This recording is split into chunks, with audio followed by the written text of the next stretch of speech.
Shalom, Shabbat Shalom para todos, e a paz do Eterno esteja com todos vocês. Estive ausente aí por alguns dias, mas agora nós vamos começar a retornar nossos estudos, né?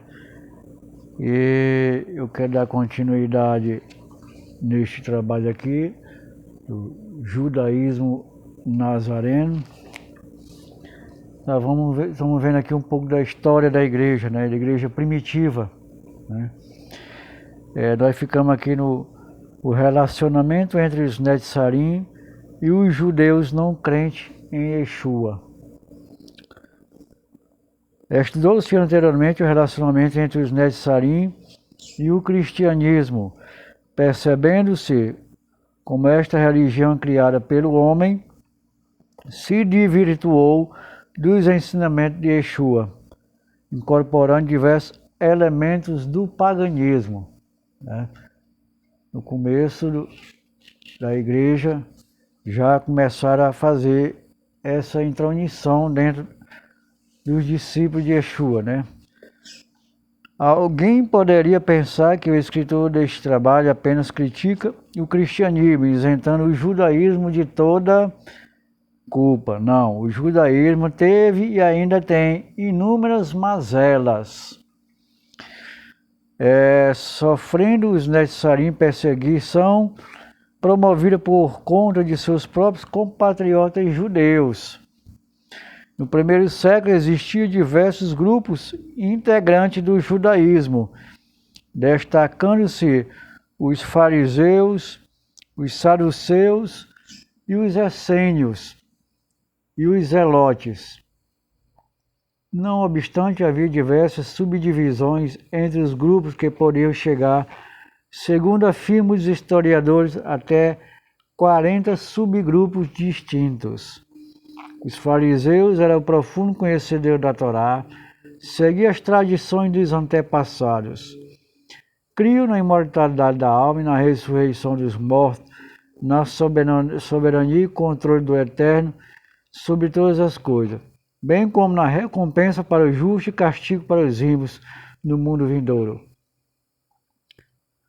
Compunham os saduceus a classe sacerdotal e a elite dominante, centraram seus interesses mais na vida política do que na espiritual. Criam na Torá escrita, descartavam as tradições orais, não acreditavam em anjos e demônios, rejeitavam a ressurreição dos mortos e a imortalidade da alma. Doutrinariamente, os essênios tinham as mesmas crenças dos fariseus, praticavam a Torá, porém de acordo com suas próprias interpretações, acolhiam as tradições, contudo, essas eram distintas das dos fariseus. Criam na soberania do Eterno e em seu controle sobre todas as coisas. Acreditavam em anjos, demônios, imortalidade da alma e ressurreição. Apesar da semelhança de crença em relação aos fariseus, alguns pontos de vista dos essênios eram diferentes. Primeiro, muitos deles praticavam o celibato com o intuito de buscar elevação espiritual. Segundo, alguns se isolavam em comunidades apartadas da sociedade, buscando uma vida de pureza e consagração. Terceiro, não iam ao templo e não ofereciam sacrifícios, porquanto achavam que os sacerdotes lá oficiantes eram ímpios e estava a profanar o local. Por sua vez, os zelotes eram os zelosos da Torá e na vida nacional do povo judeu, defendendo a luta armada e implacável contra o domínio de Roma imperial idólatra. Essas são as descrições gerais dos grupos que recebiam inúmeras subdivisões. Nesse cenário surgiu Yeshua HaMashiach, cujos ensinos se aproximavam do farisaísmo de Hillel e da doutrina dos essênios. Neste trabalho acerca dos fundamentos farisaicos e essênios do judaísmo de Yeshua. Os membros do caminho, também conhecidos como Netzarim, os nazarenos, se tornaram mais de 40 segmentos do judaísmo então vigente, ou seja, os emissários apóstolos de Yeshua não eram reputados como pertencentes a outra religião, mas como um ramo próprio do judaísmo. Na época eram comuns conflitos entre setores distintos do judaísmo. Houve episódio em que Chamaitas mataram Hileístas, sendo que ambos eram do partido dos fariseus. E com os Netzarim não foi diversos, visto que os discípulos do Machia foram severamente perseguidos por seus irmãos judeus. Narra o livro de Atos o duro combate contra os membros do caminho. O Kefa, Pedro, e o Ranã, João, foram presos porque pregavam a morte e a ressurreição do Machia, Atos 4, de 1 a 3. O que causou a indignação dos Corraninhos, os sacerdotes, e os Seduquim, saduceus, já que estes últimos não criam em ressurreição. Os emissários foram presos e um anjo os libertou da prisão, Atos 5, 17 a 19. Os Shirilim foram açoitados por ordem dos Sanhedrim, Sinédrio, Atos 5:40. Estevão foi preso, foi apedrejado até a morte, Atos 6, de 8 a 15 e 7, de 1 a 60. O Sinédrio desencadeou perseguição aos Netzarim que moravam em Jerusalém, levando a fuga de todos para a terra de Erudá, Judeia. Samaria, executando-se os emissários que permaneceram em Jerusalém, Atos 8:1. Após Shaul, Paulo, reconhecer que Yeshua é o Machia, alguns judeus planejaram sua morte, Atos 9:23. O rei Herodes prende alguns Netzarim e manda matar Tiago, irmão de Oranã e João, Atos 12, de 1 a 2. Herodes também determina a prisão de Pedro, e este é liberto da prisão por um anjo, Atos 12, 3 a 11. Em Antioquia da Pisídia, Paulo e os Netzarim conseguem pregar e converter muitos judeus e gentios, Atos 13, 43. Sendo expulso da cidade por incitação de certos judeus, Atos 13, 50 a 51. Judeus e gentios em Icônio perseguem Paulo e os Netzarim, Atos 14, 5. Em Listra, judeus vindo da Antioquia e Icônio apedrejam Paulo e pensaram que o tinha matado, Atos 14, 19. Judeus de Tessalônica vão a Bereia e iniciam as multidões contra Paulo, Atos 17, 13. Paulo é preso em Jerusalém e defende a sua fé perante as autoridades, até apelar para César e ser enviado a Roma, Atos 21 a 28. Deste breve cenário extraído do livro de Atos, conclui-se que os Netzarim sofreram severa perseguição por parte de alguns, nem todos, segmentos do judaísmo. Apesar do conflito, o livro de Atos termina dizendo que a pregação do reino de Elohim prosseguia sem impedimento algum. Atos 28, 31.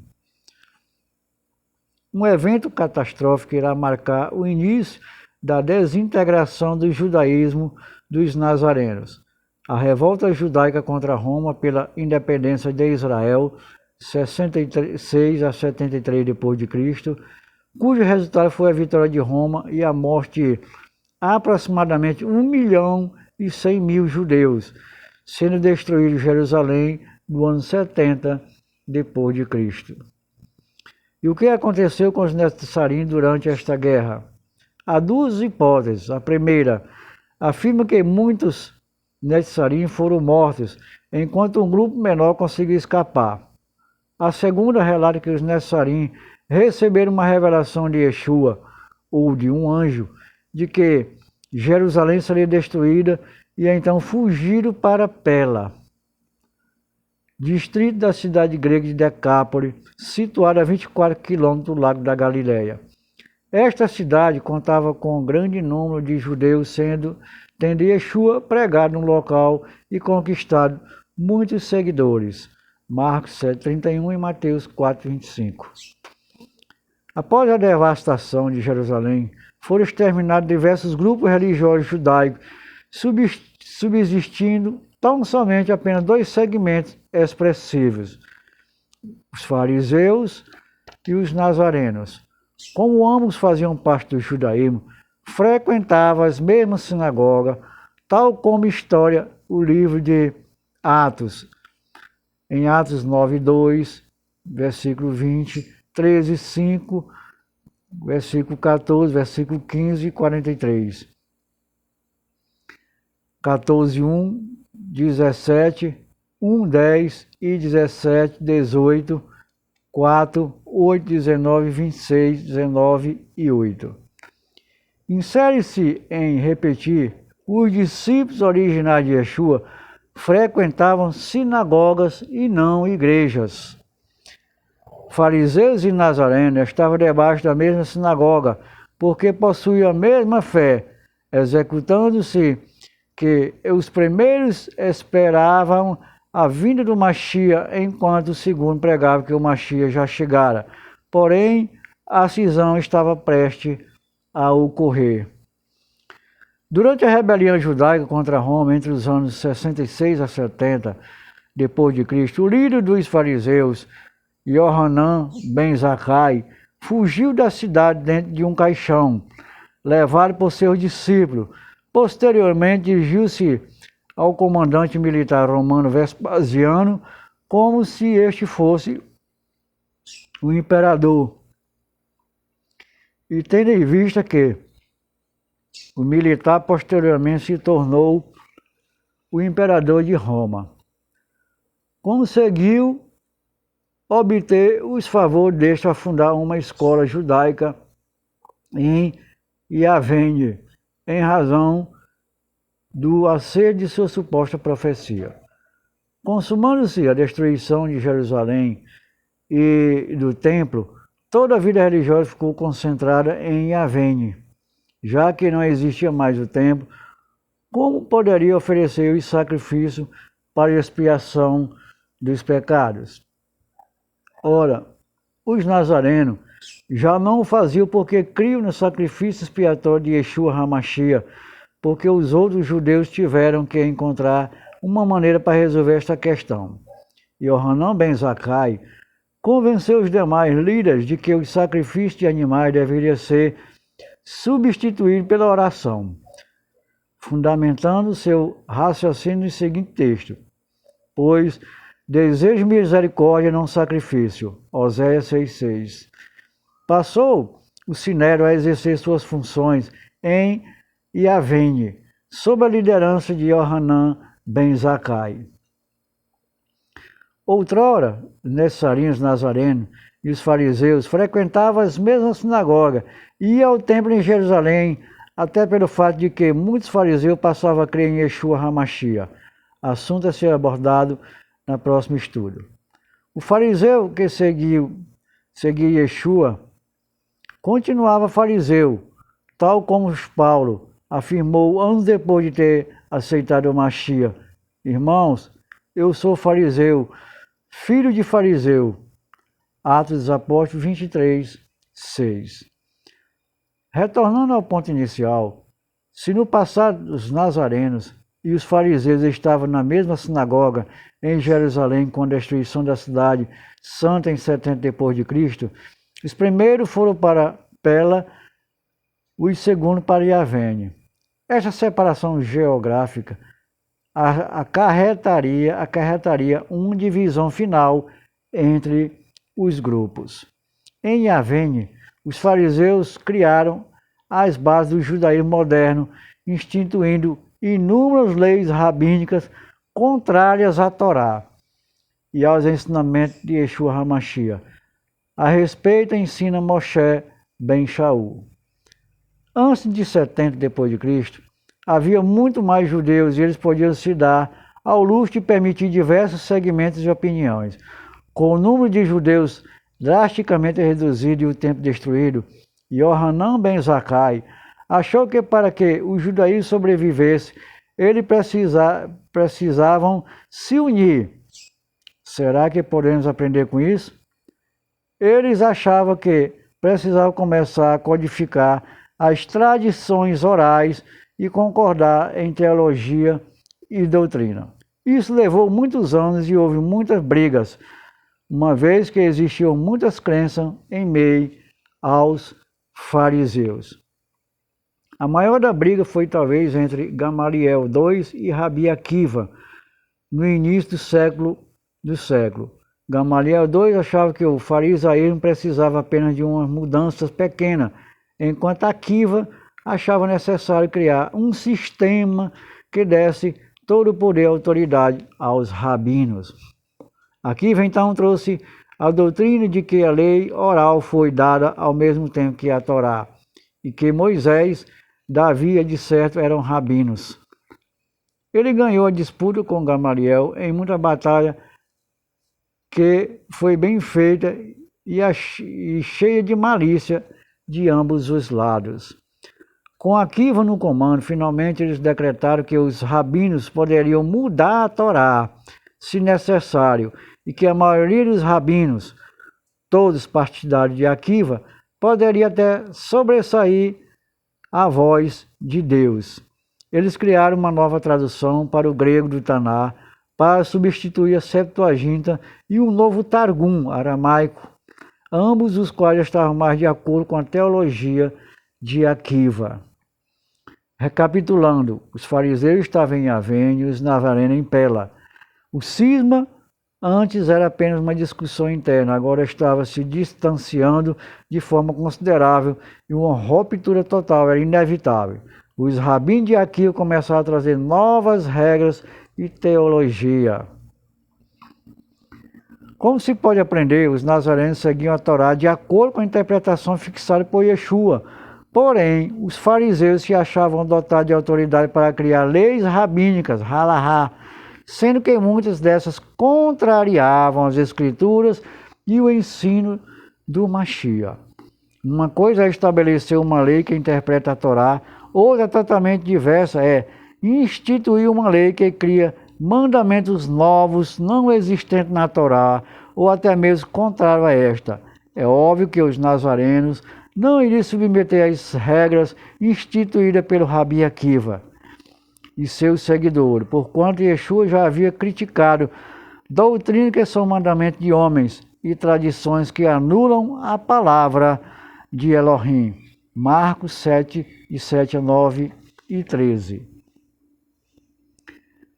Se não bastasse, o rabino aqui passou a ensinar que o Eterno entregou duas leis distintas a Moisés no Monte Sinai. Primeiro, a Torá escrita, que são os 5 primeiros livros da Bíblia. Segundo, a Torá oral, que conteria explicações, interpretações e ensinamentos da Torá escrita. Akiva começou a estudar e a classificar a lei oral, trabalho continuado pelo Rabino Meir e pelo discípulo deste, o Rabino Yehudá Hanassi, aproximadamente no ano 200 depois de Cristo, e Yehudá Hanassi culmina todo o trabalho com a compilação da Mishnah, parte do Talmud, ou seja, a lei oral agora se tornava escrita. Reporta-se o pensamento do judaísmo moderno. É crença fundamental no judaísmo histórico que a Torá nos foi dada no Sinai. O imortal Moisés recebeu do Todo-Poderoso, ensinou-os, sua mensagem entregou a nós, seu povo. A Torá era constituída por duas partes, a primeira delas é o Pentateuco e os 5 livros de Moisés, que chamamos de Torá, Torá escrita. A segunda parte está a Torá oral, que continha explicações, interpretações e ensinamento da Torá escrita. A Torá oral não deveria ser escrita, era ensinada oralmente como um complemento da Torá escrita. Moisés ensinou o sagrado livro da Torá, acompanhando por suas interpretações seus discípulos Josué. Este então ensinou aos anciãos e a eles, por sua vez, ensinaram a outros. Tudo que era transmitido oralmente deveria ser repetido e repassado muitas vezes, assegurando-se assim que nada seria esquecido. Essa prática recebeu o nome de Mishnah, palavra que significa um conjunto de ensinamentos e instruções. A Mishnah tornou-se nossa tradição oral, transmitida pelos mestres aos alunos de geração em geração. Desde o início era proibido compilar por escrito qualquer parte da tradição oral, por dois motivos. Primeiro, para que os mestres e alunos se empenhassem a fundo, sempre por muitas horas, de modo a assegurar que tudo fosse perfeitamente lembrado e minuciosamente compreendido. Em segundo lugar, temia-se que, se a Torá oral viesse a ser transcrita, as pessoas passariam a pensar nela como parte integrante da Torá e começaram a tratá-la como tal. Qual o grande problema dos nazarenos em relação à lei oral? Primeiramente, não existe nada na Bíblia afirmando que o Eterno deu duas leis a Moisés, uma escrita e outra oral. À luz do texto sagrado, o Eterno apenas entregou a Torá escrita a Moisés, inexistindo outro tipo de lei. Logo, os nazarenos devem se pautar apenas por aquilo que realmente está escrito na Bíblia. Em segundo lugar, a lei oral contém inúmeras regras que violam a Torá escrita ou ensinos de Yeshua. Consequentemente, os nazarenos não poderiam aceitar a autoridade de rabinos, cujas lições contrariaram as Escrituras. Compreendia-se que as 7 principais razões pelas quais está equivocada a ideia de que existe uma lei oral inspirada pelo Eterno. Primeiro, a lei oral não é mencionada sequer uma vez no Taná, Primeiras Escrituras, Antigo Testamento.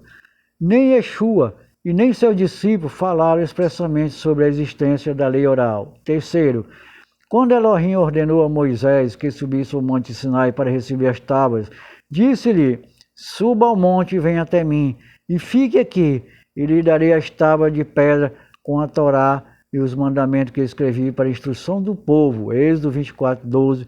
Nenhuma menção é feita à lei oral. Quarto, o Taná afirma que os rolos da Torá foram perdidos e completamente esquecidos por mais de 50 anos, e só foram redescobertos pelo sacerdote do templo.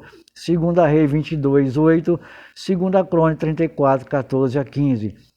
É inconcebível que uma lei oral pudesse ter sido lembrada se até mesmo a lei escrita foi esquecida. Quinto, as palavras da Mishnah e do Talmud são claramente palavras de homens que viveram entre o século II a 5 depois de Yeshua, faltando as seguintes formas tão tradicionais do relato rabínico, relatos bíblicos. E o Eterno falou, dizendo, e assim diz o Eterno. Aqueles que escreveram a lei oral foram homens que negaram Yeshua HaMashiach.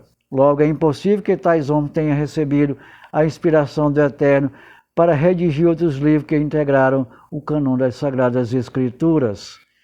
Os rabinos afirmam que a lei oral é a interpretação oficial da Torá dada pelo Eterno a Moisés no Monte Sinai. Contudo, se realmente olharmos para os tratados do Talmud, percebemos que eles estão cheios de opinião de rabinos que discordam um dos outros em quase todas as questões. Os rabinos explicam que sempre que houver tais discordâncias, ambas as opiniões são a palavra de Elohim vivo. Ora, não é razoável acreditar que o Eterno iria se contradizer em sua própria palavra. Muito bem, amados irmãos, ficando por aqui. Na próxima aula nós vamos dar continuidade a essa bela história, né, que nos ensina como é que foi que começou a igreja primitiva, né? E vemos aqui que já naquela época, né, século I, século II, os fariseus já tinham muitas contradições, né, a respeito das Escrituras. E que os nazarenos que são os verdadeiros discípulos de Yeshua que seguem realmente a verdadeira palavra de Deus. Um abraço a todos, que Deus nos guarde e Deus nos abençoe. Até a próxima.